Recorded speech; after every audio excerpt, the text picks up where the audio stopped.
Here at St Paul's, we can provide representation for all aspects of financial crime and fraud, both civil and criminal, from the cash seizure all the way through to the confiscation proceedings at the end of the process.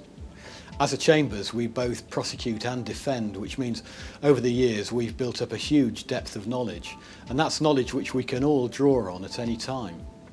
Every year we use the knowledge and experience that we've developed to plan the programme for our fraud conference. We attract speakers and delegates from all over the country. I think it's those contacts and our reputation that's led to Chambers being instructed by solicitors all over the UK. I wouldn't say that we had a house style at St Paul's, but I do think that we've got a common approach.